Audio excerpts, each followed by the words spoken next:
berbahagialah orang yang bertahan dalam pencobaan, sebab apabila ia sudah tahan uji, ia akan menerima mahkota kehidupan yang dijanjikan Allah kepada barang siapa yang mengasihi Dia.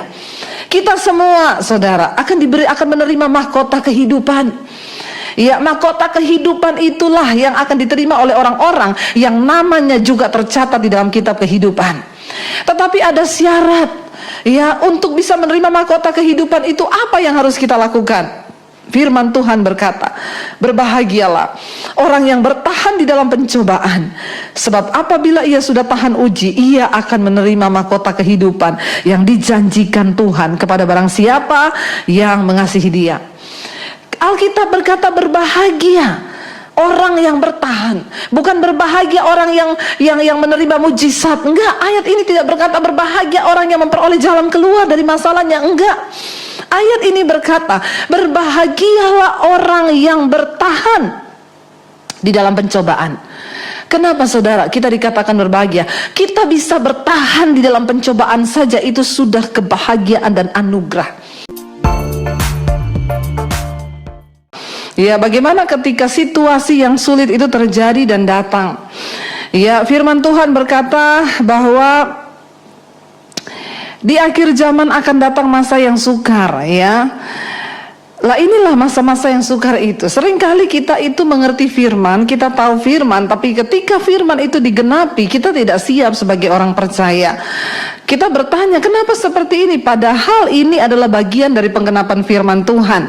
Ya, bahkan sebagian orang meminta saya, Bu, tolong ditengking ini virus corona supaya pergi dari bumi ini. Saya bilang, ya, semua yang terjadi di bumi ini, di dunia ini adalah seizin Tuhan. Bahkan masa pandemi ini juga adalah seizin Tuhan. Kita tahu bersama memang ada begitu banyak orang yang dipanggil Tuhan karena pandemi ini, tetapi ada begitu banyak orang juga yang kemudian berbalik mencari Tuhan di masa-masa ini. Jadi saya percaya memang ada dampak negatif, tetapi ada juga dampak positif. Kenapa? Karena Tuhan turut bekerja di dalam segala sesuatu mendatangkan kebaikan bagi kita. Tapi bagi saya pandemi ini sangat-sangat tidak baik, Bu. Ya, buktinya ekonomi saya tergoncang, pekerjaan saya tergoncang, bahkan kesehatan saya juga tergoncang akibat masa pandemi ini. Apa yang harus kita lakukan, saudara? Ya, ketika kita mengalami masa yang sulit, ya, mari sebelum kita terburu-buru mencari solusi atas setiap masalah kita, mari kita mencoba memahami situasi dan perasaan kita hari ini. Ya, di dalam Mazmur 6 ayat yang ketiga berkata begini, saudara. Mazmur 6 ayat yang ketiga, kasihanilah aku, ya Tuhan, sebab aku merana. Sembuhkanlah aku, Tuhan, sebab tulang-tulangku gemetar. Ayat 4, dan jiwaku pun sangat terkejut. Tetapi Engkau, Tuhan, berapa lama lagi? Ayat yang kelima, kembalilah pula, Tuhan, luputkanlah jiwaku, selamatkanlah aku oleh karena kasih setiamu. Saudara, pemazmur di sini menjadi seorang yang belak-belakan dengan perasaannya di hadapan Tuhan. Ketika sesuatu terjadi, masa sulit terjadi atas hidup kita, apa yang harus kita lakukan? Pertama, berdamailah dengan diri kita sendiri. Bagaimana cara kita berdamai dengan diri kita dan dengan Tuhan? Datang pada Tuhan dan akui, ya, apa sebenarnya yang sedang terjadi. Saudara, jangan datang kepada siapapun, datang kepada Tuhan. Sebab saya berulang kali berkata, tidak ada pendeta hebat, tidak ada dokter hebat, tidak ada psikiater hebat yang bisa menyembuhkan saudara, kecuali Tuhan yang hebat dengan imanmu yang luar biasa. Ya, di sini pemazmur dengan tulus dan dengan jujur, dia datang di hadapan Tuhan, dia berkata, kasihanilah aku, Tuhan, sebab aku merana. Hari ini mungkin saudara berkata, saya sedang merana, saya sedang berduka cita, saya sedang mengalami satu tekanan yang begitu luar biasa. Apa yang harus kita lakukan? Datang di hadapan Tuhan, akui dengan jujur, saudara. Waktu kita datang di kaki Tuhan, ya, makanya ada begitu banyak orang yang datang kepada saya di masa-masa sulit. Bu, tolong saya, Bu, tolong saya. Saya bilang, saya tidak bisa menolong saudara. Yang dapat menolong saudara itu Tuhan.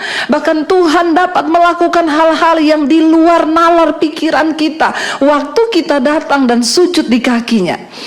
Ya, pemazmur berkata, kasihanilah aku Tuhan, aku merana. Ya, aku sedang merana, jiwaku sangat terkejut, tulangku gemetar. Saudara bisa membayangkan apa yang dialami oleh pemazmur. Dia berkata, kasihanilah aku Tuhan, sebab aku merana, sembuhkanlah aku. Sebab tulang-tulangku gemetar dan jiwaku pun sangat terkejut. Ya, jiwaku pun sangat terkejut. Hari-hari ini ada begitu banyak orang yang tidak mau jujur dengan Tuhan. Ketika dia mengalami masalah, dia menutup diri, dia mengunci diri, dan dia menutup hati, bahkan dia menutup ruang hatinya untuk Tuhan. Saudara, ya, di Jepang hari-hari ini ya terjadi satu hal yang luar biasa. Kemarin saya baca berita di Jepang sekarang itu ya sedang kemarin diangkat seorang menteri, yaitu menteri kesepian. Ya, kenapa ada menteri kesepian? Karena ternyata saudara, menurut data statistik di Jepang ya, saya ingin kita semua tahu satu fakta ini saudara, sangat menyedihkan ya. Jadi di Jepang itu pada masa pandemi ini saudara, orang yang meninggal karena virus itu tercatat ya. Orang yang meninggal karena virus corona di Jepang pada masa pandemi ini adalah 7.102 orang. Ya, ini data per hari yang kemarin ya, per 18 Februari datanya yang tercatat. Kematian karena virus corona di Jepang adalah 7.102 orang. Tetapi yang sangat mengejutkan ya, saudara, di masa pandemi ini ya, di tengah ya pandemi ini, saudara tahu tingkat kematian karena bunuh diri itu berapa orang? 20.919 orang. Di masa pandemi ini yang bunuh diri di Jepang tercatat 20.919 orang. Yang meninggal karena corona itu hanya 7.102. Yang meninggal karena bunuh diri 20.919 orang. Wow, ini satu angka yang sangat luar biasa. Ya, dan rata-rata angka bunuh diri itu terdiri dari perempuan, itu naik 38% yang bunuh diri di masa pandemi. Sedangkan pada laki-laki 19% mereka bunuh diri. Dan rata-rata sekarang banyak anak-anak muda, banyak ibu-ibu rumah tangga yang bunuh diri. Kenapa? Karena fakta ya yang terjadi di lapangan ketika masa pandemi, mereka semua di PSBB saudara, harus tinggal di rumah. Mereka mengalami depresi yang cukup berat. Ya, mereka mengalami depresi yang begitu berat. Ibu-ibu bukan hanya mengalami depresi, bagaimana mereka berkurang dengan penghasilan keuangan, dan banyak di antara ibu-ibu yang menjadi ya korban dari KDRT dalam rumah tangga sehingga mereka memutuskan untuk bunuh diri. Sebagian lagi saudara, laki-laki juga mengalami depresi karena mereka merasa bahwa pekerjaan ke depan, masa depan itu akan semakin sulit di masa pandemi ini saudara. Ya, jadi saudara bisa bayangkan angka bunuh diri di perempuan itu naik sampai 38% dan laki-laki 19%. Jadi ya mereka yang bunuh diri itu lebih banyak dari kematian karena corona saudara. Ya, dan makanya kemarin diangkat seorang menteri, yaitu menteri kesepian di Jepang, untuk disuruh memikirkan bagaimana ini. Saya tertarik, kenapa tingkat bunuh diri di Jepang itu begitu tinggi? Ternyata survei membuktikan karena masyarakat di Jepang itu orangnya sangat tertutup. Ketika mereka menghadapi masalah dan pergumulan, mereka itu cenderung mengurung diri di kamar. Ya, mereka tidak mau ya datang kepada Tuhan, apalagi saudara, mengurung diri di kamar, mereka tidak bersosialisasi, mereka menjadi orang-orang yang sangat tertutup. Ya, itu berbahaya. Ketika kita sedang dalam tekanan lalu kita menyimpan dan menekan perasaan itu bisa membunuh jiwa kita loh saudara. Nah, ketika kita ada sedang dalam tekanan, apa yang harus kita lakukan? Datang pada Tuhan, berdamai dengan Tuhan, berdamai dengan dirimu sendiri. Pemazmur berkata, kasihanilah aku Tuhan, sebab aku merana. Ya, sembuhkanlah aku sebab tulang-tulangku gemetar dan jiwaku pun sangat terkejut. Kita tidak tahu dengan keadaan apa yang akan terjadi hari-hari ini. Tapi bagian kita, saudara, berserahlah hanya kepada Tuhan. Datanglah kepada Tuhan, mengakulah dengan jujur. Saya pun pernah mengalami masa-masa sulit di hidup saya. Dan ketika saya mengalami masa sulit dengan perjuangan dan penderitaan yang begitu hebat, ya saudara, jangan pernah berkata, ya ibu bisa ngomong begitu karena ibu tidak pernah mengalami. Saya mengalami bagaimana pedih dan bagaimana penderitaan yang begitu hebat ketika saya mulai mengikuti Yesus. Tapi ketika saya menghadapi pergumulan, apa yang saya lakukan? Saya tidak cari ya siapapun. Saya datang di kamar, saya berlutut di kaki Tuhan. Saya menangis dan dengan jujur saya berkatakan, Tuhan, aku tidak sanggup Tuhan. Aku membutuhkan Engkau Tuhan. Saudara, ketika engkau datang dengan berurai air mata, firman Tuhan berkata, saat mereka datang dengan bercucuran air mata, kata Tuhan, maka aku akan hadir kepada mereka seperti orang mereka berjalan di padang gurun. Mereka mencari peristirahatan bagi dirinya sendiri, kata Tuhan, ketika bangsa Israel jatuh dalam dosa dan mereka memberontak terhadap Tuhan. Dosa mengakibatkan mereka jauh dari Tuhan sehingga mereka lelah dengan hidup. Mereka digambarkan sebagai seperti orang yang berjalan di padang gurun, yang mencari tempat peristirahatan bagi diri mereka. Tetapi firman Tuhan berkata, dari jauh Tuhan melambai kepada mereka. Aku mendatangi engkau, Tuhan berkata. Saudara, satu hal yang harus engkau ingat, ketika engkau ada dalam pergumulan, Tuhan tidak pernah meninggalkan kita seorang diri. Dia Tuhan yang selalu ada bersama dengan kita. Dia Tuhan yang selalu mendampingi kita, sebab Dia Allah Immanuel, Allah yang menyertai kita. Jadi yang pertama, berdamailah dengan Tuhan dan berdamailah dengan dirimu sendiri. Artinya apa? Jangan tutupi dirimu, tetapi akui di hadapan Tuhan. Katakan pada Tuhan, aku merana Tuhan, aku sedang sakit jiwaku Tuhan, aku begitu tertekan Tuhan. Waktu engkau membuat pengakuan itu di hadapan Tuhan, maka saya percaya ada sebuah kelegaan di hatimu. Jangan tutupi dirimu, jangan tutupi masalahmu. Datang pada Tuhan, saudara, ya. Lalu yang kedua, apa yang harus kita lakukan ketika kita ada di dalam persoalan, ya, di dalam masalah? Saudara, cobalah berdamai dengan keadaan. Setelah kita berdamai dengan Tuhan, berdamai dengan diri kita sendiri, maka kita harus berdamai dengan keadaan. Ya, memang menerima keadaan itu tidak mudah. Menerima apa yang sedang kita alami itu tidak gampang, karena kecenderungan dari daging kita itu berteriak, kenapa aku mengalami ini Tuhan? Mengapa ini harus terjadi Tuhan? Ada begitu mungkin banyak pertanyaan yang muncul di benak kita, lalu kita bertanya kenapa dan kenapa. Berhentilah bertanya, karena tidak semua hal di hidup ini ada jawabannya. Tetapi Tuhan akan membuat engkau mengerti ketika engkau datang kepada Tuhan, berlutut di kakinya dan berserah. Berdamailah dengan keadaanmu. Berhentilah bertanya mengapa Tuhan. Seringkali memang Tuhan harus mengizinkan kita mengalami sesuatu yang berat di hidup ini, agar kita bisa lebih lagi mencintai Tuhan, agar kita bisa melihat jalan-jalan Tuhan. Jangan pernah menyerah, saudara, dengan apa yang kau sedang hadapi hari-hari ini. Ya, berdamailah dengan keadaanmu. Ya, jangan buru-buru cari jalan keluar ketika engkau sedang ada dalam persoalan. Sebab dengar baik, Tuhan punya maksud atas setiap persoalan yang kita sedang hadapi. Dan bukan hanya itu, setiap masalah persoalan yang kita hadapi di hidup ini, itu ada time limitnya. Dan Tuhan itu bekerja sesuai dengan waktunya.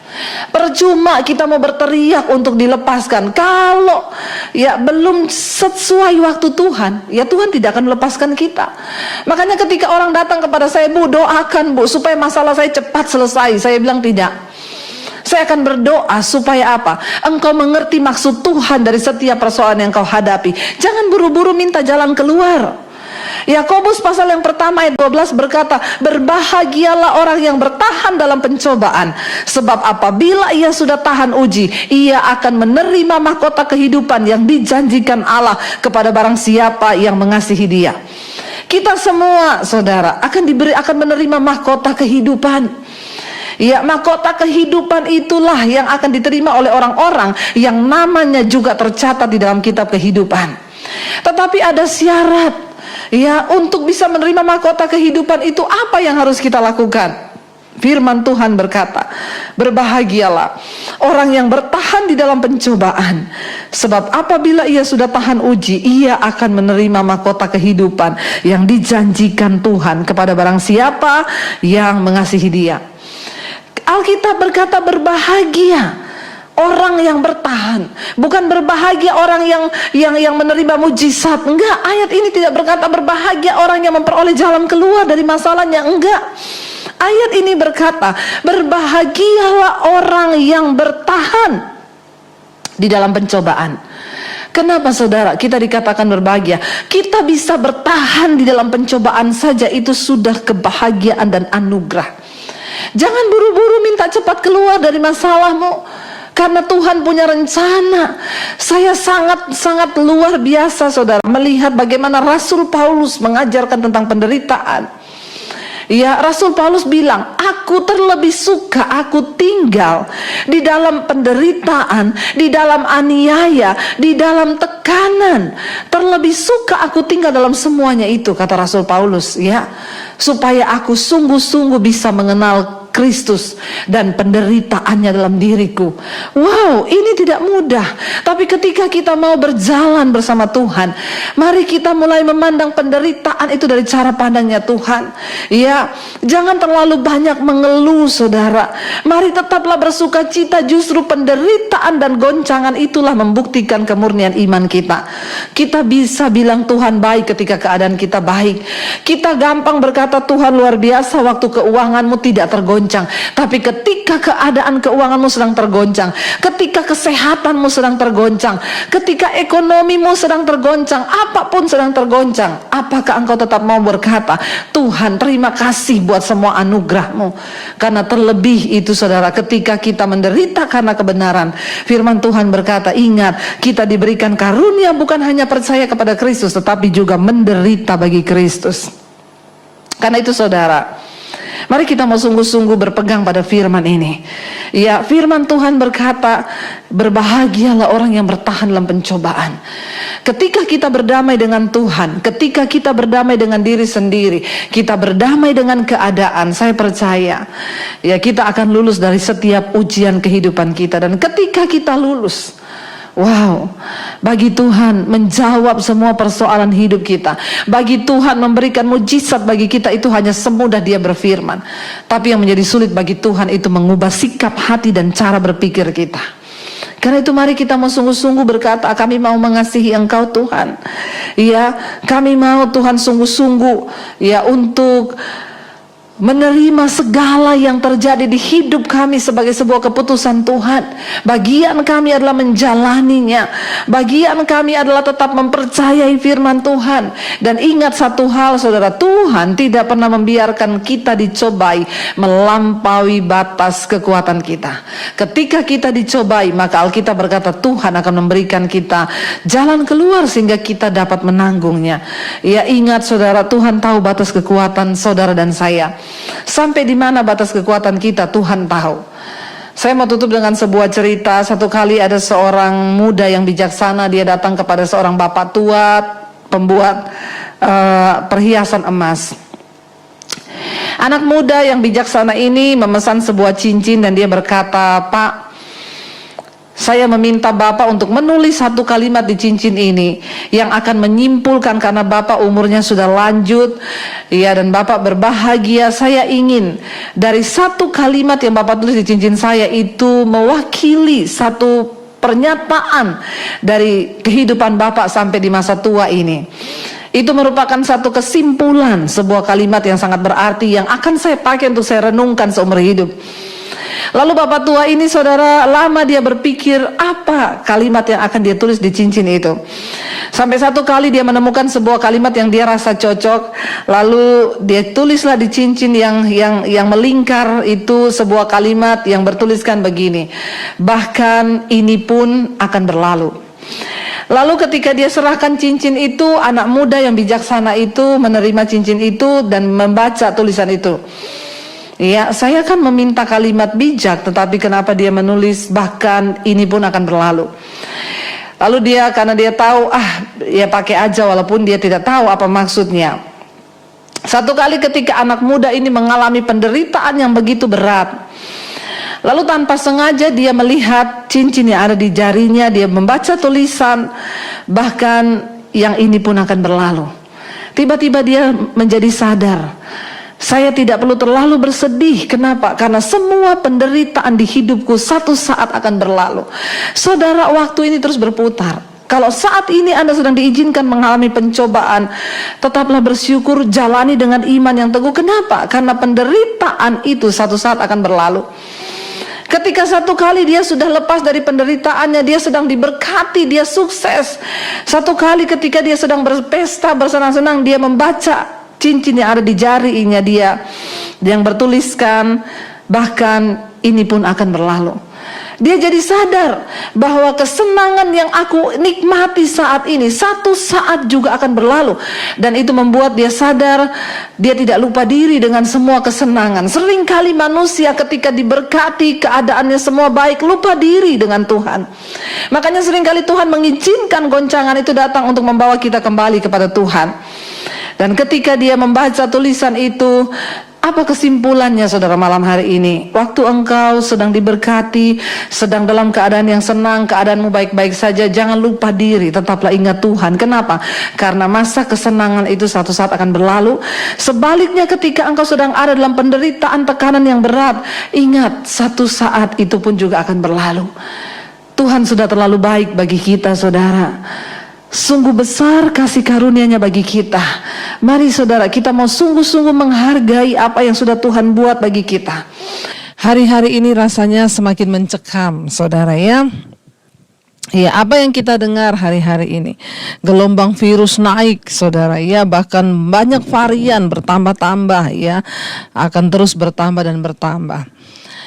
Firman Tuhan sudah berkata bahwa memang di akhir zaman ini kita akan mendengarkan berita-berita yang menakutkan. Yesus berkata, bahkan tidak sedikit orang yang akan mati, bukan karena penyakit, bukan karena virus, tapi karena ketakutan dan kecemasan berhubung dengan semua yang terjadi di dunia ini.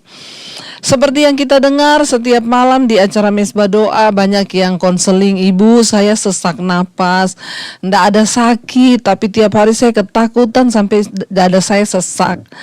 Lah ini kalau terus dibiarkan, maka orang bisa mati karena ketakutan. Dan memang apa yang sudah Yesus nubuatkan itu akan terjadi. Ya, tapi saudara, kita kan tahu dan kita juga semua percaya bahwa keadaan ini akan terus berubah-ubah. Bahkan makin ke sini, makin ke akhir zaman kan keadaan akan semakin sulit, akan semakin sukar.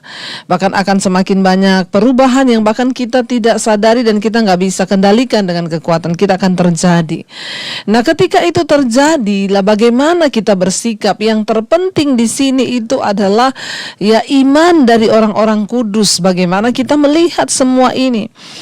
Satu hal yang saya lihat hari-hari ini adalah bagaimana iblis sedang berusaha menebarkan roh ketakutan, mengintimidasi banyak orang termasuk anak-anak Tuhan, sehingga kita seringkali kehilangan iman menghadapi segala situasi ini.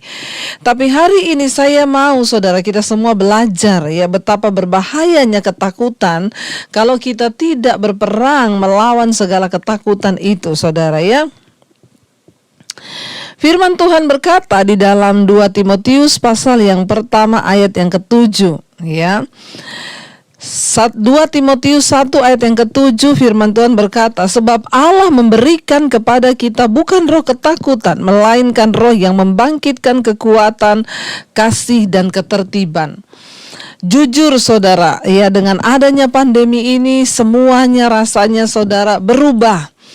Ya, kita melihat bahkan di depan mata kita, ya zaman dulu itu orang kalau meninggal tetangga semua datang, ya memberikan dukungan, memberikan kekuatan. Hari-hari ini orang meninggal apalagi karena COVID, ya jenazahnya padahal di rumah sakit, tapi tidak ada satu orang pun berani datang ke keluarganya. Semua hanya tutup pintu dan ngintip dari balik jendela. Ini terjadi sekarang di mana belas kasihan telah dikalahkan oleh ketakutan. Tidak ada lagi belas kasih hari-hari ini. Ya mau keluarganya nangis gulung-gulung di jalan, mau apa orang gak ada yang berani datang memberikan penghiburan. Kenapa? Takut. Takut apa? Takut terjangkiti. Nanti kalau terjangkiti mati. Kita melihat keadaan ini, saudara. Ya, mari kita memiliki kepekaan yang lebih lagi. Ya, apa yang terjadi? Perubahan yang benar-benar bertolak belakang dengan firman Tuhan. Tapi benar apa yang Alkitab katakan, di akhir zaman kasih akan memudar, belas kasihan akan hilang. Entah karena ketakutan, karena apapun alasannya, pokoknya orang tidak memiliki kasih lagi. Ya, dan Tuhan berkata 2 Timotius 1 ayat 7, sebab Allah memberikan kepada kita bukan roh ketakutan, tapi roh yang membangkitkan kekuatan. Virus corona ini datang bersamaan dengan roh ketakutan. Ya, apa yang harus kita lakukan hari-hari ini adalah memperkuat iman kita. Bukan hanya meningkatkan sistem imun. Saudara boleh olahraga, saudara boleh makan sehat, minum vitamin yang banyak. Bahkan sebagian orang menaruh imannya kepada vaksin. Mereka berpikir kalau sudah divaksin sudah aman. Hello saudara, apa yang bisa membuat iman kita aman? Hanya Tuhan. Dia yang pegang kendali. Saya selalu berkata, mungkin engkau punya uang, engkau bisa bayar rumah sakit mahal, engkau bisa bayar ventilator, engkau bisa bayar oksigen, engkau bisa beli vitamin mahal, engkau bisa beli dokter mahal, rumah sakit mahal. Tapi nyawamu itu adalah kedaulatan Tuhan. Mari kita selalu ingat itu. Makanya bolak-balik saya terus berkata, dan sampai hari ini pesan saya tidak pernah berubah. Jangan takut, hidup mati kita bukan di tangan corona, tapi di tangan Tuhan. Kalau belum waktunya kita tidak akan mati. Tapi kalau sudah waktunya pun, ya sudah selesai, berarti sampai di situ tugas kita. Nah, hari-hari ini jangan takut berlebihan, saudara, karena Tuhan tidak memberikan roh ketakutan. Kemarin ada yang menyangka saya, masa dibilang ketakutan itu roh? Ya, apa-apa roh lah. Saya itu bicara sesuai firman Tuhan. Ketakutan itu roh. Firman Tuhan bilang, aku tidak memberikan roh ketakutan. Jadi kalau ketakutan itu roh, dia bisa mengikat seseorang. Ya, dia bisa mengikat hidup kita. Dulu orang cuma takut masa depan, cuma takut hidup, cuma takut. Sekarang dengan adanya virus corona ini, benar-benar ketakutan akan kematian menghentikan setiap langkah. Kita bisa bilang apa, saudara, hari-hari ini? Mari kita naikkan sistem iman kita. Naikin sistem iman kita dengan cara bagaimana? Jangan takut, ya. Jangan takut. Jangan takut, ya. Orang yang beriman tidak akan takut. Orang yang percaya pada Tuhan tidak mudah takut dan gentar dengan keadaan apapun. Ya, mari naikin sistem iman kita. Ya, jangan takut. Yang kedua, bagaimana cara, Bu, supaya kita ini tidak kelepek-kelepek, supaya kita ini tidak mati karena ketakutan, karena kecemasan, supaya iman kita tidak digeserkan. Bagaimana cara kita membangun sistem iman kita hari-hari ini? Roma pasal 20 ayat yang ke-17, firman Tuhan berkata, Roma pasal 20 ayat yang ke-17, jadi iman timbul dari pendengaran dan pendengaran oleh firman Kristus. Ya, bagaimana caranya kita membangun sistem iman kita? Banyak dengarkan firman Tuhan hari-hari ini. Banyak bergaul dengan firman, dengarkan khotbah-khotbah yang membangun iman. Dengarkan firman Tuhan, karena iman itu timbul dari pendengaran. Karena itu, mari saya mau berkata kepada saudara, filter apa yang saudara dengar hari-hari ini. Kalau di rumahmu yang tiap hari engkau hidupin televisi, dengarkan berita virus, maka percuma, imanmu mati. Engkau akan dibunuh oleh ketakutan. Ya, karena apa yang akan engkau dengar itu akan mempengaruhi hidupmu. Ya, kalau kita tiap hari mendengarkan firman, iman kita bangkit, berserah saja hidup ini. Apa sih yang bisa kita lakukan? Toh juga pada akhir hari ini kita mendengar berita-berita, bahkan fakta-fakta yang sudah kena vaksin tetap bisa, yang sudah divaksin tetap bisa kena, bisa mati. Ya, apa yang orang taruh harapannya juga sekarang hilang semuanya. Biar mau divaksin juga tetap bisa mati. Berarti kan Tuhan yang pegang kendali, bukan vaksin. Ya. Apalagi saudara, hari-hari ini yang kita dengar, virus ini terus bervarian baru, bermutasi baru. Setiap bulan dia baru. Jadi vaksin yang sudah divaksinkan kepada setiap orang itu sudah ketinggalan lagi. Sementara virus ini sudah berubah, vaksin itu sudah ketinggalan, tidak cocok lagi dengan virus ini. Mau apa? Hanya iman kepada Kristus, saudara. Dengan semua keadaan ini, mari jangan terkecoh. Ya, tetap taruh iman kita pada Tuhan, rasa percaya kita pada Tuhan. Ya, dengarkan firman Tuhan, sebab iman timbul dari pendengaran, dan pendengaran akan firman Kristus, bukan yang lain. Sekarang di grup WA tiap hari yang di-sharing COVID, dan COVID. Kita lihat apa hari-hari ini, mari kita mulai memfilter apa yang kita dengar. Ya, kita harus tetap jaga. Bukan berarti kita mencobai karena kita punya iman. Wah, keluar tanpa masker, ya itu namanya bodoh. Ya, itu namanya bodoh kalau nggak mau pakai masker. Ya, kalau keluar loh. Ya, sebab kita bisa menularkan kepada orang lain. Jangankan cuma corona, ya flu pun bisa kita tularkan ke orang. Dan sekarang aturan pemerintah memang harus pakai masker, harus tertib. Tetapi jangan ketakutan. Ya, dengarkan firman Tuhan, sebab iman timbul dari pendengaran.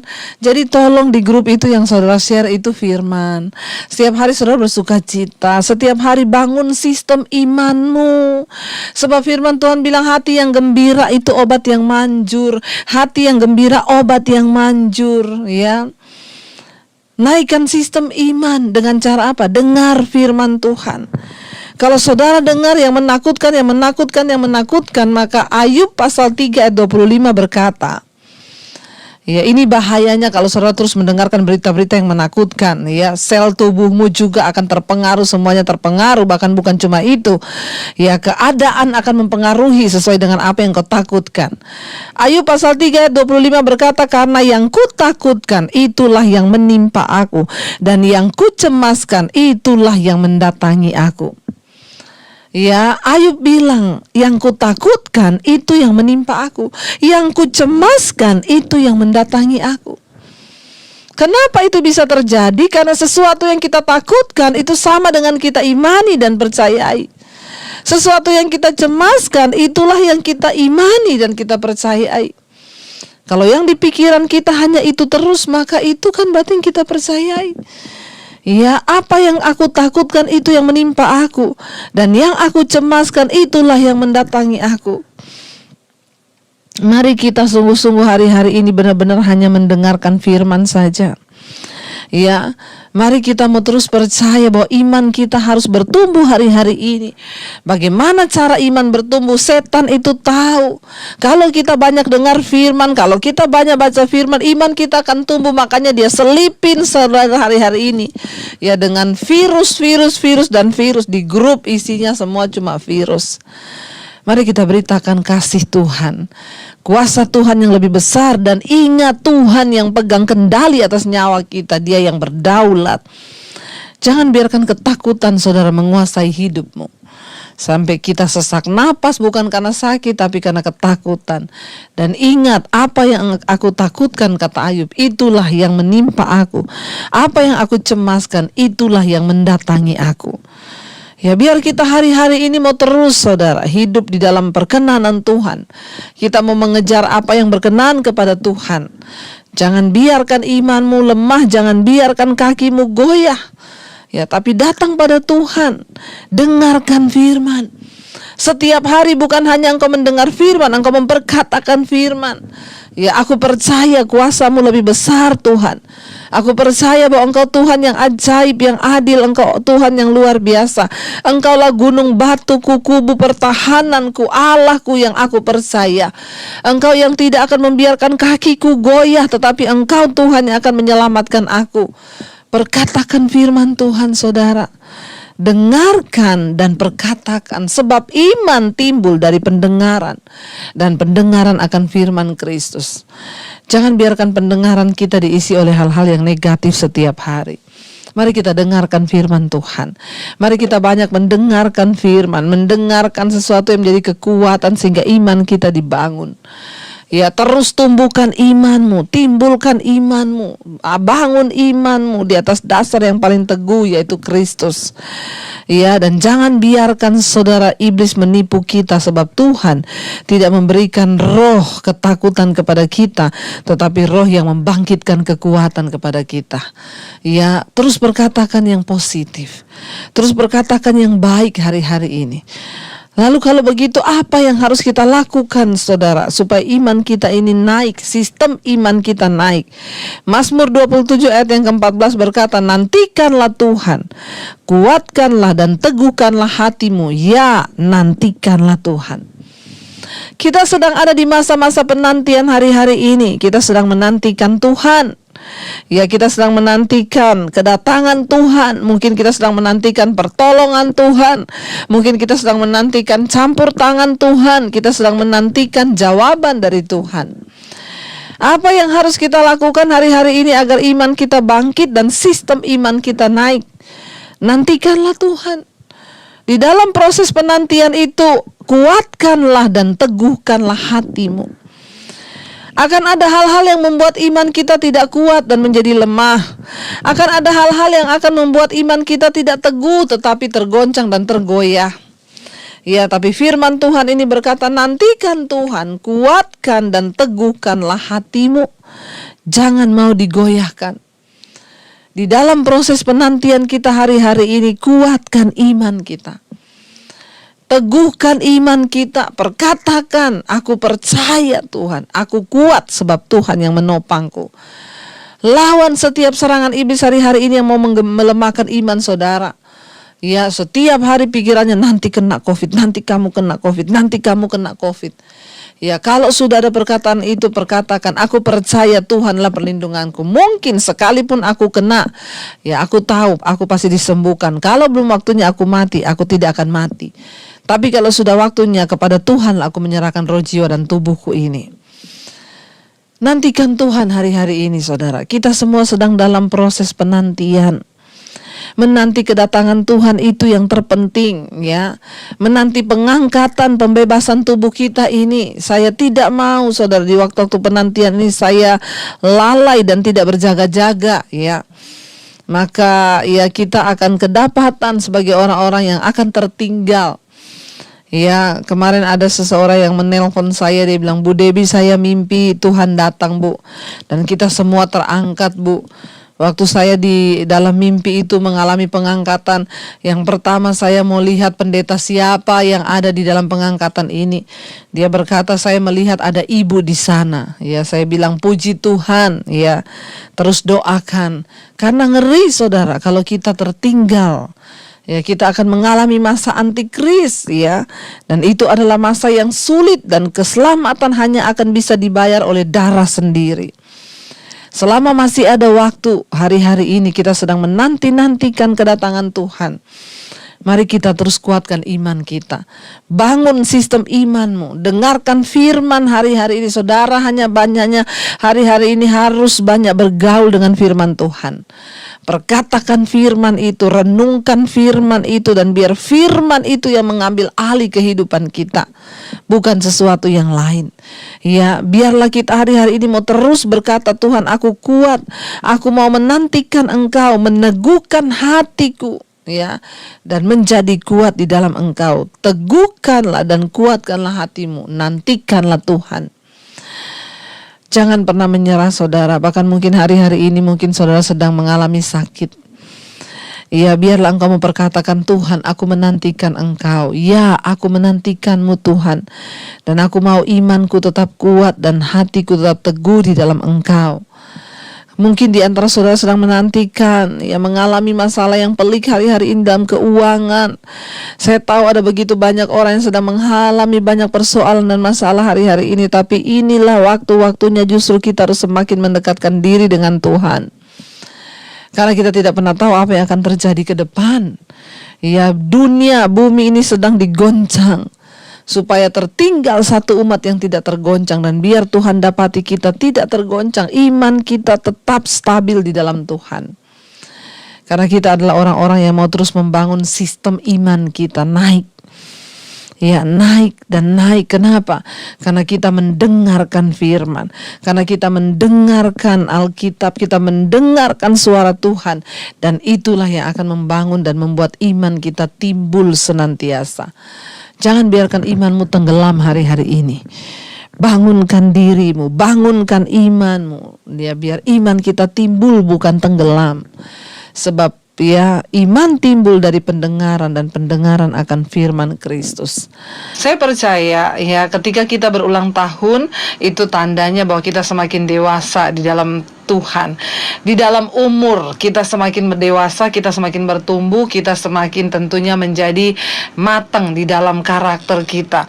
Karena itu tema firman Tuhan hari ini adalah menjadi dewasa dan berdampak. Ya saudara, apa yang diinginkan Tuhan dari hidup kita sebagai orang Kristen adalah hanya ketika kita ini hidup bertumbuh dalam iman menjadi dewasa, sehingga ketika kita dewasa hidup kita menjadi dampak. Kenapa saudara kita harus menjadi dewasa? Karena hanya orang dewasa yang akan berdampak bagi orang lain. Ya, kalau kita berbicara tentang anak-anak saudara, ya, sifat anak-anak itu sih ya menyenangkan ketika memang dia masih anak-anak. Tetapi ketika orang sudah dewasa lalu dia bersifat seperti kanak-kanak, itu yang menjengkelkan saudara ya. Udah lama jadi Kristen tapi hidupnya nggak pernah berubah-berubah. Itu loh, sudah pelayanan loh, tapi kok kelakuannya nggak berubah-berubah. Ya, itu loh, sebenarnya dia itu sudah ya melayani sebagai asyir atau sudah puluhan tahun jadi jemaat, tapi kok hidupnya nggak berubah-berubah. Saudara, ketika orang berulang tahun itu menandakan dia semakin dewasa. Dan apa yang membuktikan kedewasaan seseorang tidak lain adalah sikap dan perubahan karakter. Kenapa kita mengenal Tuhan? Untuk apa kita menjadi Kristen? Untuk apa kita mendengarkan firman Tuhan? Tidak ada lain tujuannya selain kita ini bertumbuh menjadi orang-orang yang dewasa di dalam Tuhan. Hari ini saudara, tema firman Tuhan adalah menjadi dewasa dan berdampak. Ingat, kita tidak akan pernah mungkin bisa berdampak kalau kita tidak menjadi dewasa di dalam Tuhan. Saudara yang terkasih ya, tentunya tadi saya sudah berkata di awal, ya kedewasaan itu yang pertama ditentukan dari sikap dan perilaku. Mari kita baca sama-sama firman Tuhan yang terambil dari Efesus pasal yang keempat ya. Iya, Efesus pasal yang keempat ayat yang pertama berkata begini: sebab itu aku menasehatkan kamu, aku orang yang dipenjarakan karena Tuhan, supaya hidupmu sebagai orang-orang yang telah dipanggil berpadanan dengan panggilan itu. Saudara, kita semua yang mengenal Kristus, kenapa kita bisa mengenal Kristus? Itu karena kita dipanggil untuk percaya, menjadi orang percaya. Ketika kita sudah dipanggil untuk percaya kepada Kristus, Rasul Paulus memberikan sebuah nasihat, dan dia menulis nasihat ini ketika dia berada di dalam penjara. Kita bisa belajar tentang kedewasaan dari seorang Rasul Paulus. Kenapa? Waktu dia mengalami tekanan, dia ada di dalam penjara, dia benar-benar menunjukkan sifat kedewasaannya di dalam Kristus. Orang itu akan terlihat dewasa ketika dia menghadapi masalah, ketika dia menghadapi tekanan. Bagaimana reaksinya saudara? Apakah kita menjadi dewasa atau tidak? Itu terlihat ketika kita menghadapi persoalan di dalam hidup kita. Rasul Paulus menulis dari dalam penjara. Bayangkan saudara, di dalam penjara pun hidup Rasul Paulus sangat berdampak. Di dalam penjara pun dia menjadi inspirasi bagi banyak orang. Kalau mau dipikir orang dalam penjara bisa lakukan apa saudara? Orang yang di penjara itu hanya bisa meratapi nasib, minta dikasihani, tetapi tidak dengan Rasul Paulus. Di dalam penjara, dan dia di penjara bukan karena mencuri, bukan karena merampok, dia di penjara bukan karena bersinah, dia di penjara karena memberitakan Injil kebenaran, yaitu firman Tuhan, Injil Kristus, sehingga dia di penjara. Tetapi ketika dia di penjara, dia tidak bersungut-sungut, dia tidak marah, dia tidak menyalahkan Tuhan, dia tidak menyalahkan teman-temannya. Tetapi bahkan kita tahu ketika Rasul Paulus dalam penjara, dia ditinggalkan sama teman-teman sekerjanya saudara. Ya, yang tadinya mereka bersama-sama tiba-tiba meninggalkan dia. Kenapa? Ya Tuhan izinkan. Tetapi Rasul Paulus memilih untuk tidak menyalahkan keadaan, untuk tidak menyalahkan siapapun. Orang yang dewasa itu adalah orang yang bisa menerima semua keadaan, dan dia tidak menyalahkan orang lain, dia tidak menyalahkan keadaan, dia tidak menyalahkan Tuhan terlebih. Ya, mari kita mengukur tingkat kedewasaan iman kita. Apakah kita sudah dewasa? ciri yang pertama dari orang dewasa adalah dia terlihat kedewasaannya ketika menghadapi persoalan, ketika menghadapi tantangan, bagaimana sifatnya, bagaimana sikapnya, bagaimana responnya. Orang yang dewasa itu ketika menghadapi masalah itu dia akan tenang, ya, dan dia akan berdiam diri dan dia menyelesaikan semuanya dengan Tuhan.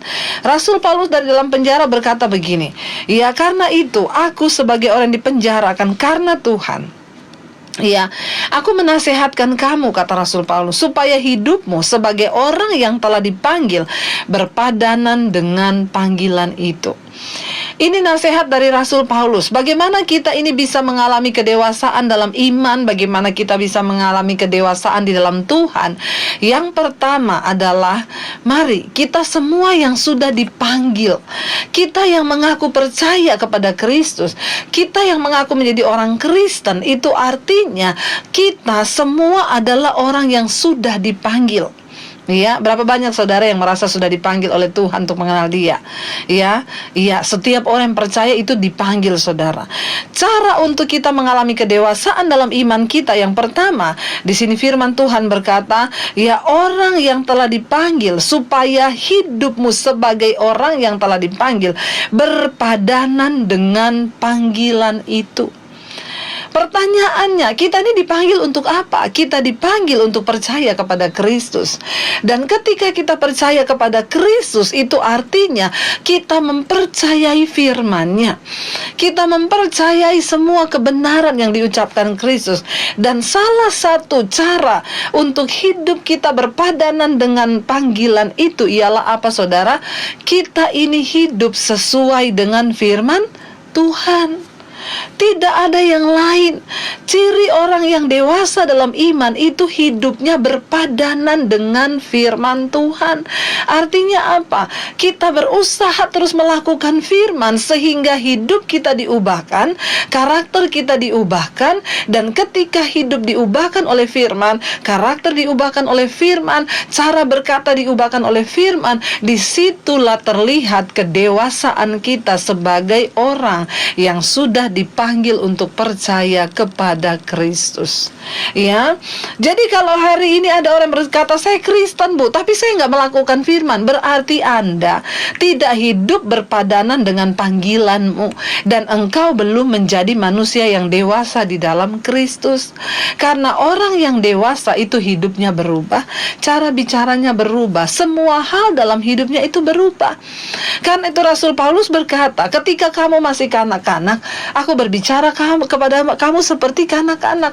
Karena itu yang kuberikan makanan yang lunak. Karena orang yang masih belum dewasa, anak kecil itu tidak bisa menerima makanan keras. Tetapi ketika kamu mulai bertumbuh menjadi dewasa, aku memperlakukan kamu seperti orang dewasa.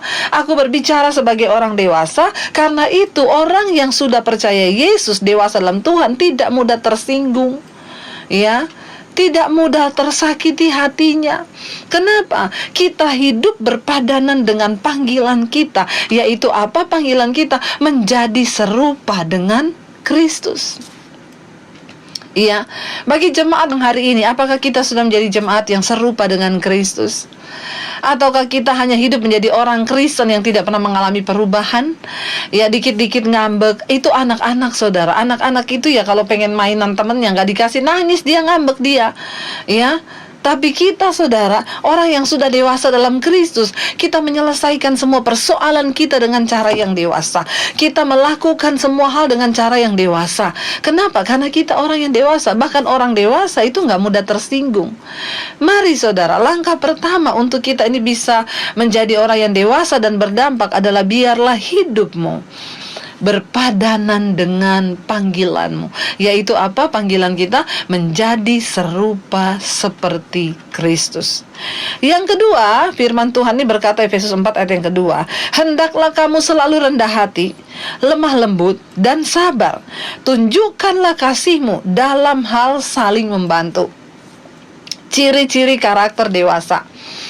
Rasul Paulus berkata di sini, ketika engkau itu hidup berpadanan dengan panggilan, maka akan terlihat perubahan dalam hal karakter kita. Yang pertama, dia berkata begini, hendaklah kamu selalu rendah hati.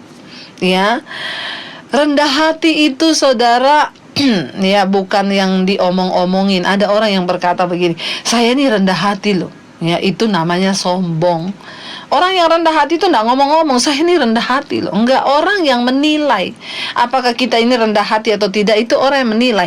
Bagaimana cara kita hidup dengan rendah hati di hadapan Tuhan? Mari kita menyadari bahwa semua yang kita peroleh di hidup ini, baik itu karunia, kesehatan, berkat-berkat, keuangan, kepercayaan dalam hal apapun, itu tidak kita dapatkan dari karena diri kita sendiri, tapi semuanya hanya karena anugerah Tuhan. Bahkan maaf saudara, nafas hidup yang kita hirup hari ini, itu adalah karena anugerah Tuhan. Amin. Dengan apa yang terjadi hari-hari ini, virus corona yang merajalela di mana-mana, ada begitu banyak orang yang meninggal. Tapi kalau kita sampai hari ini masih dikasih kesempatan hidup, itu adalah anugerah Tuhan yang tidak boleh kita sia-siakan. Yang harusnya kita ini bertanya, kenapa aku masih ada sampai hari ini Tuhan? Itu berarti karena ada rencana Tuhan di dalam hidup kita. Saudara, saya itu suka ingat lagunya Ebit G. Ade, saudara, Dia itu berkata begini dalam lagunya itu, kita pasti ingat tragedi yang memilukan. Mengapa harus mereka yang terpilih menghadap, Mungkin ada hikmah yang harus kita petik. Atas nama jiwa, mari heningkan cipta. Loh, kalau kita melihat benar apa yang dia katakan, kalau kita melihat betapa banyaknya tragedi yang memilukan, virus corona, mungkin bencana atau kecelakaan yang setiap hari kita melihat merenggut nyawa manusia, kalau kita masih ada sampai hari ini, kenapa orang lain yang terpilih menghadap? Mari, dia berkata, mari renungkan, biar kita mau renungkan cipta dengan jiwa yang terbuka dan bertanya, Tuhan, kalau kami masih hidup sampai hari ini, itu berarti ada maksud dan rencana Tuhan dalam hidup kami.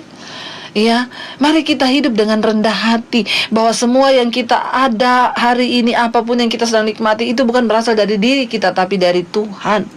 Orang yang dewasa, dia hidup dengan rendah hati. Beda dengan anak-anak yang apa dikit marah. Kalau dia dikasih yang sana, ini nggak dikasih, marah dia. Kenapa dia dikasih, saya tidak? Itu anak kecil. Bahkan di gereja pun masih banyak yang terjadi begitu, saudara. Masa dia dikasih pelayanan, saya tidak? Saudara, kalau kita belum dipilih, mari kita dengan rendah hati berkata, ya sudah, berarti saya belum dapat kesempatan. Biarkanlah, berarti belum waktunya Tuhan. Kita nggak perlu mengangkat-ngangkat diri. Sehebat apapun kita mau mengangkat diri, kalau bukan waktunya Tuhan dan kalau bukan Tuhan yang mengangkat, nggak bisa. Tapi ketika kita merendahkan diri kita dan menyadari bahwa kita hanyalah alat Tuhan, dan memberikan hidup yang terbuka dengan kerendahan hati di hadapan Tuhan, maka Tuhan sanggup mengangkat kita tepat pada waktunya. Amin, saudara. Yang pertama, orang yang dewasa itu dia rendah hati. Yang kedua, lemah lembut. Lemah lembut itu bukan kayak orang Solo, saudara, yang kalau ngomong kayak suami saya itu, saudara, suami saya itu orang Solo, saudara. Kalau marah dia ngomong, saudara, aku boleh marah enggak? Ini lemah lembut sekali. Tapi apakah itu tanda kedewasaan? Bukan hanya seperti itu. Lemah lembut itu artinya apa? Hatinya itu mudah tersentuh, hatinya itu mudah berubah ketika kita melakukan dosa, lalu Roh Kudus menjamah hati kita dan kita berkata, Tuhan, ampuni aku. Itu artinya lemah lembut di hadapan Tuhan. Kita mudah bertobat, kita mudah untuk diubahkan Tuhan, kita mudah merendahkan hati di kaki Tuhan. Orang yang sudah dewasa imannya, yang sudah dewasa rohaninya, itu mudah berubah, bertobat ke arah yang baik. Mudah ditegur, mudah menerima masukan.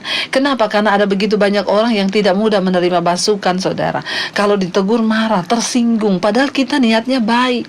Padahal Alkitab berkata, lebih baik teguran yang nyata-nyata daripada kasih yang tersembunyi. Seorang sahabat itu memukul saudara, tetapi seorang lawan itu mencium dengan limpahnya. Tapi seorang sahabat yang benar itu akan memukul dengan tinju untuk apa? Untuk memberitahu kalau kita ini salah. Orang yang dewasa itu mudah diberitahu, tidak mudah tersinggung, gampang menerima, hatinya itu lemah lembut. Mari kita introspeksi diri. Sudahkah kita ini dewasa? Maukah kita ditegur? Maukah kita berubah? Ya, yang berikutnya, yang ketiga, Rasul Paulus bilang orang yang berpadanan dengan panggilannya itu dalam Kristus. Yang ketiga itu sabar. Ya, sabar saudara. Sabar menunggu waktu Tuhan. Ya, sabar untuk diproses. Ya, sabar untuk diangkat Tuhan. Ya, sabar untuk menahan tidak marah, sabar untuk tidak tersinggung. Ya, sabar saudara. Ya, itu tanda kedewasaan rohani. Oh, sekalipun kita direndahkan, tidak apa-apa, aku percaya ada rencana Tuhan. Sekalipun kita difitnah, biarin aja, Tuhan pasti turut bekerja. Jangan coba menolong dirimu sendiri. Orang yang sabar itu artinya orang yang mempercayai Tuhan dengan segenap hati. Dia percaya bahwa segala sesuatu yang terjadi itu adalah seizin Tuhan. Kita ingat kisahnya Yusuf. Ketika Yusuf ada di rumah Potifar, Alkitab berkata Yusuf adalah seorang yang benar. Dia benar di mata Tuhan. Ya, dia benar di mata manusia. Tetapi ketika diizinkan dia difitnah oleh istri Potifar, sebenarnya Potifar kenal siapa Yusuf.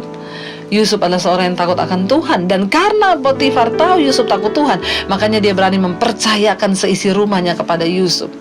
Tapi ketika Potifar diperhadapkan untuk memilih Yusuf atau istrinya, demi nama baik dia memilih membela istrinya dan menjerumuskan Yusuf di dalam penjara. Yusuf bisa marah nggak? Yusuf bisa protes nggak? Bisa, tapi dia cuma memilih sabar. Kenapa saudara? Karena Yusuf tahu Tuhan turut bekerja dalam segala perkara di hidupnya untuk mendatangkan kebaikan. Ternyata tidak ada jalan lain menuju ke istana selain melalui pintu penjara. Iya, tadinya Yusuf berkata mungkin di rumah Potifar adalah tempat yang terbaik. Dia sudah mengalami kesenangan, tadinya dia budak tapi dia diangkat menjadi orang nomor 2-nya Potifar setelah Potifar.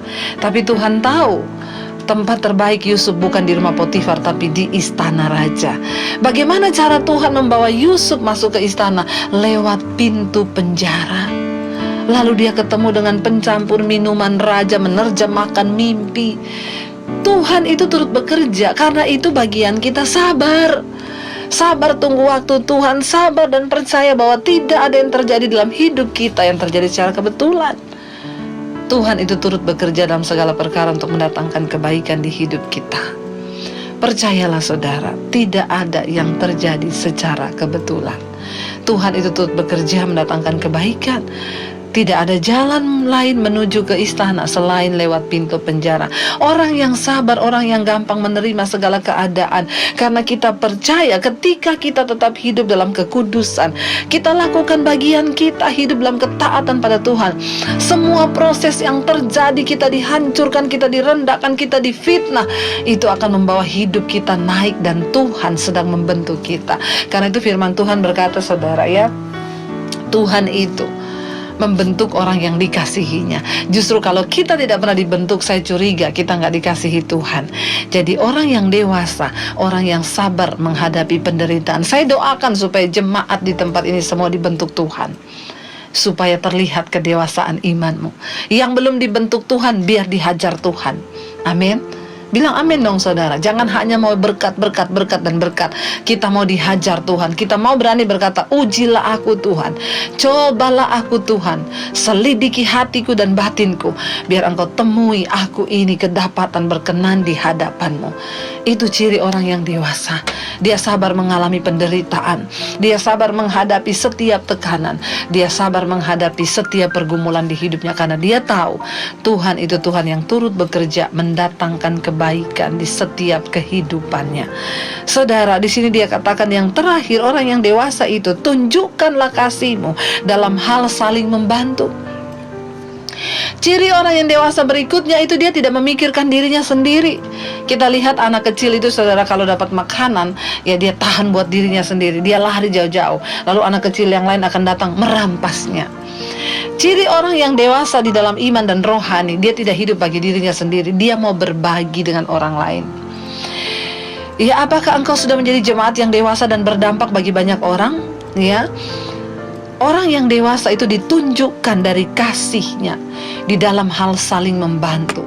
Saudara, ingatlah, ya ingat saudara, bahwa Tuhan itu memberkati kita, ya bukan hanya untuk kita nikmati sendiri berkat-berkat itu. Kalau hari ini engkau dipercayakan keuangan yang berlebih, ya lihatlah di sekelilingmu, mungkin sahabatmu, temanmu, tetanggamu, sesama jemaatmu yang membutuhkan, berbagilah. Tidak ada orang menjadi miskin karena berbagi hidup. Mungkin engkau berkata, saya nggak punya uang, apa yang saya bisa bagi? Ada sesuatu yang bisa engkau bagikan, karena Tuhan menciptakan kita semua itu dengan kelebihan, karunia, dan potensi. Dan Tuhan mau kita membagikan itu supaya hidup kita ini berdampak bagi orang lain. Saudara, hidup ini akan menjadi berarti waktu kita berdampak loh. Ya, di dalam keluarga kita mulai dari skup yang terkecil dulu. Ya, mari kita cek sebagai anak, apakah engkau sudah berdampak dalam rumah tangga, dalam keluarga, buat orang tuamu? Coba cek, dari bangun pagi sampai mau malam, dampak positif apa yang dirasakan orang di dalam rumahmu sebagai engkau sebagai seorang anak? Apa yang sudah engkau buat untuk orang tuamu? Sebagai seorang istri, ya, mari coba kita cek. Nggak usah yang muluk-muluk dulu bicara berdampak bagi dunia, di dalam skup yang terkecil, yaitu dalam keluarga. Apakah kita sudah berdampak juga bagi keluarga kita sebagai istri? Apakah kita menjadi istri yang berdampak untuk anak, suami, sehingga hidup kita bisa dinikmati? Ya, saya bersyukur keberadaan saya dalam keluarga itu dirindukan. Makanya kalau saya pelayanan nggak boleh lama-lama, saudara. Kenapa? Ya, karena semua orang di rumah mengharapkan kehadiran saya, suami, anak-anak. Apakah kehadiran kita di rumah diharapkan? Sebagai seorang istri kita menjadi penolong bagi suami dan anak-anak. Kita berdampak enggak? Ya, sebagai suami, apakah engkau juga berdampak menjadi suami yang baik, menjadi imam yang benar, yang membawa istri dan anak-anakmu kepada Tuhan? Apakah engkau sudah berdampak, atau engkau cuma jadi suami yang kalau engkau pulang anak istrimu jengkel dan berharap? Saya banyak temui saudara orang-orang yang konseling dan berkata, Bu, suami saya kalau ada di rumah itu, aduh kita nggak sejahtera, Bu. Lebih enak tuh kalau dia pergi jauh-jauh deh, jangan ada di rumah. Kalau hidup kita sudah begini, apa yang kita hasilkan? Buah apa? Kedewasaan apa? Dampak apa yang kita bawa bagi keluarga kita, saudara? Tunjukkanlah kasihmu dalam hal saling membantu. Artinya apa? Engkau berdampak bagi keluargamu. Ya. Lalu kalau kita bicara dalam skup yang lebih besar, di lingkungan tetanggamu, sudahkah hidupmu berdampak? Atau engkau menjadi batu sandungan, atau orang tahu itu lagi? Ya. Kita selalu bikin ribut di RT, di kelurahan atau apa, nggak pernah bantu orang. Selalu kita di gereja, dampak apa yang sudah kita hasilkan di gereja? Ya, di tempat kita bertumbuh, ya, apakah kita berdampak secara positif di gereja? Saudara, Tuhan mau engkau mengenal Dia bukan hanya sekedar menjadi Kristen, tapi hidupmu nggak ada perubahan. Ingat loh saudara, pada akhirnya Tuhan tidak mencari orang Kristen. Bahkan Tuhan nggak mencari orang yang punya karunia hebat. Bahkan Yesus berkata di akhir zaman nanti orang-orang akan datang berkata, Tuhan, aku melakukan mujizat demi namamu, aku menyembuhkan orang demi namamu, membangkitkan orang mati demi namamu. Tapi Tuhan berkata, aku tidak kenal engkau, enyahlah engkau daripadaku. Kenapa? Engkau pembuat kejahatan. Pada akhirnya nanti Tuhan tidak akan mengenal kita. Kenapa? Karena kita tidak mengalami perubahan hidup. Tidak ada kerendahan hati, tidak ada kelemah lembutan. Hidup kita tidak berpadanan dengan Injil Kristus, sehingga kita tidak menjadi serupa seperti Kristus. Waktu Tuhan datang, Dia mencari orang-orang yang serupa seperti Dia. Dia mencari gambarannya dalam diri kita. Sebelum kita menyesal, mari kita bertobat, saudara. Sebelum kita menyesal, mari kita mau berkata, Tuhan, kami mau, Tuhan, menjadi orang-orang yang mau, Tuhan, untuk diubahkan. Kami mau jadi orang-orang yang terus dipenuhi oleh kasih Tuhan. Kami mau jadi orang-orang yang terus diubahkan, sehingga hidup kami boleh berdampak bagi banyak orang. Dan kedewasaan setiap orang itu tidak pernah diukur dari berapa lamanya umurnya menjadi Kristen. Tapi harusnya setiap orang yang hidup sungguh-sungguh dalam Kristus, semakin bertambah umur itu semakin dewasa. Ya, karena kenapa manusia itu diciptakan dengan akal budi. Mari kita mulai memakai hikmat Tuhan untuk berpikir. Mari berubah, saudara. Sebagai suami, jadilah suami yang berdampak baik di tengah keluargamu. Sebagai istri, jadilah istri yang menjadi berkat bagi rumah tanggamu, suami dan anak-anakmu. Saya berdoa, saudara, supaya jemaat untuk sungguh-sungguh membawa kabar baik, untuk sungguh-sungguh membawa karakter Kristus, untuk sungguh-sungguh dalam hidup kita ini orang boleh melihat, wow, itu jemaat luar biasa. Lewat hidup mereka kami merasakan dampak yang luar biasa. Saudara, ya, ayat yang ketiga di sini Rasul Paulus berkata, ciri dari kita ini benar-benar sudah dewasa dalam Kristus. Ya, dia berkata begini, dan berusahalah memelihara kesatuan roh oleh ikatan damai sejahtera. Orang yang hidupnya berdampak itu dia membawa damai sejahtera. Ya, kenapa? Kita memelihara kesatuan roh, roh huruf besar, roh Tuhan, roh kudus di dalam hidup kita dan di dalam pengiringan kita. Ya, memelihara kesatuan roh dalam damai sejahtera. Karena itu orang yang hidupnya dewasa, orang yang hidupnya berdampak, itu dia memelihara damai dan membawa damai dalam kehidupannya, bahkan membawa damai bagi orang lain. Ya, dan ayat 4 berkata, satu tubuh, satu roh, satu tubuh.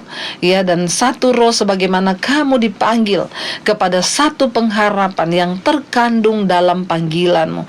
Ayat 5, satu Tuhan, satu iman, satu baptisan. Ayat yang ke-6, satu Allah dan Bapa dari semua, Allah yang di atas semua dan oleh semua dan di dalam semua. Mari kita terus bertumbuh ke arah kedewasaan Kristus, karena hanya orang dewasa yang bisa berdampak bagi banyak orang.